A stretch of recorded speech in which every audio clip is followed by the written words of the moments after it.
2025 সালে যারা মাধ্যমিক পরীক্ষা দেবে তারা পাটিগণিতের কোন চ্যাপ্টার গুলো খুব ভালোভাবে রপ্ত করলে পরীক্ষায় যে দুটো প্রশ্ন থাকে তার মধ্যে থেকে একটি অবশ্যই কমন পাওয়া যাবে। দুটি প্রশ্ন দেওয়া থাকে, যে কোনো একটি প্রশ্নের উত্তর করতে হয় এবং একটির জন্য 5 নম্বর বরাদ্দ থাকে।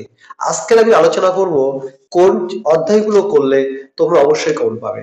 2024 সালে সরল সুদ কষা এবং চক্রবৃদ্ধি সুদ থেকে প্রশ্ন এসেছিল, তাই এবার সরল সুদ কষা এবং চক্রবৃদ্ধি সুদ থেকে 2 নম্বরের প্রশ্ন অথবা 1 নম্বরের প্রশ্ন থাকতে পারে।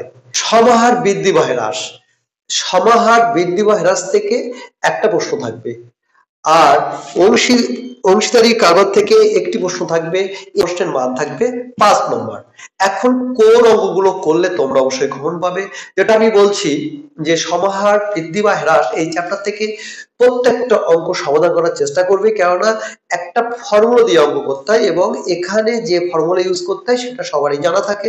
এর 117 পৃষ্ঠায় দেখো 5 এর দাগ, 7 এর দাগ, 10 এর দাগ, 118 পৃষ্ঠায় 12, 15 একই টাইপের এইগুলো করলে তোমরা যে কোনো অঙ্ক পরীক্ষা যত ঘুরিয়ে দেখ না কেন এই চ্যাপ্টার থেকে অবশ্যই অঙ্ক সমাধান করতে পারবে।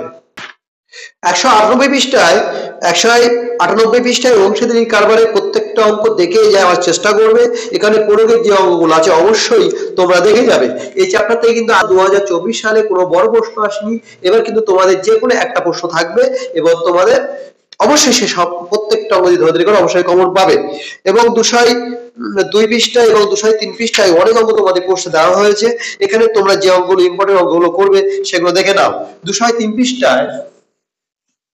পৃষ্ঠায় 3 এর দাগ, 9 এর দাগ, 11 দাগ এই অঙ্কগুলো করবে এবং বাকি যে অঙ্কগুলো দেওয়া আছে সেগুলো অবশ্যই প্রত্যেকটা সমাধান করার চেষ্টা করবে। ভালো ছেলেদের জন্য কিন্তু কোনো সাজেশন নয়, যারা মোটামুটি পাস করতে চায়, মোটামুটি পাস করলে হলো, যারা একদম পড়াশোনা করে না তাদের জন্য এই সাজেশন। আমার পরিশ্রমের সার্থকতা তোমাদের সফলতার মধ্যে। ধন্যবাদ।